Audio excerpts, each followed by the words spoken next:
What is BASL?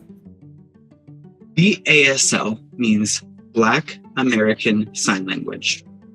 It was created by Black sign language users in the American South in segregated schools. For example, Florida, Alabama, Mississippi, that region.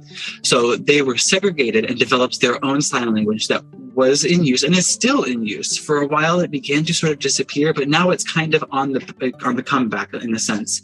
So we're working to actively preserve the language. BASL tends to be a little bit larger, tends to use two hands, and it's a little bit more emphatic and more emotive as a language. It feels like it has more emotion behind it, as well, including your facial grammar and facial expressions as well. Growing up, I learned American Sign Language. I had no idea that BASL even existed. But inside, I knew that we must have some type of language because there's different dialects and regions all over the world. So I knew that we might have that. As I got older, I was able to find more and more information to see that, in fact, there was a Black American Sign Language. How does BASL differ from ASL? Yes, so it is vastly different from what I can see. It does look pretty different. Like I said, growing up, I would see all sorts of ASL. BASL, as it appears to me, like I said, the signs are bigger. They're a little bit more expressive. I show more and I include more when I'm actually doing it. ASL tends to be a little bit more small. For example, it's more fussy. A little bit more precise, and you kind of have to sign within a certain size and shape. And if you break that norm, it's kind of not accepted. Whereas in BASL, that's something that you can do.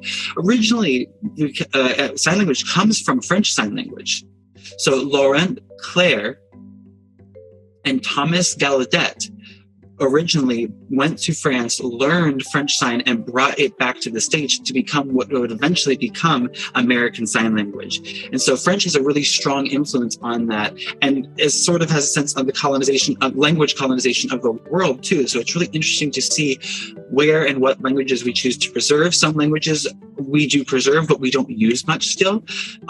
There are languages that are used within small groups, in group only, but when you go out into the broader world, you don't really use that language. Even, for example, BASL will be used with a smaller group, and in the broader community, you'd be using ASL.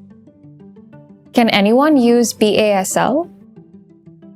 To be honest with you, the world should be aware of BASL and be aware of its history and respect the learning process of sign language too. I think it's equivalent, it's equal to ASL. And that's where what we look at most of our sign language, really the history is in BASL. And thinking about those segregated schools and the journey and the different forces that they had to deal with, contending with language being taken and language policy and language policing. I think that it's really important that we're aware of that. And I encourage the world and our country, Canadians, to learn more about the ASL and learn more about other sign languages too, such as African Sign Language and sign languages used in Africa, because really all languages are beautiful. But unfortunately, languages are dying. Our language is being taken from us in reality. So it's just equality, having the same concept you would approach to spoken languages, having that be applied to sign languages as well, because the world is full of languages and all the languages are beautiful. Why must we pick one or the other? ASL and English, BASL and no. We can do what we need to. And then yes, you should learn BASL.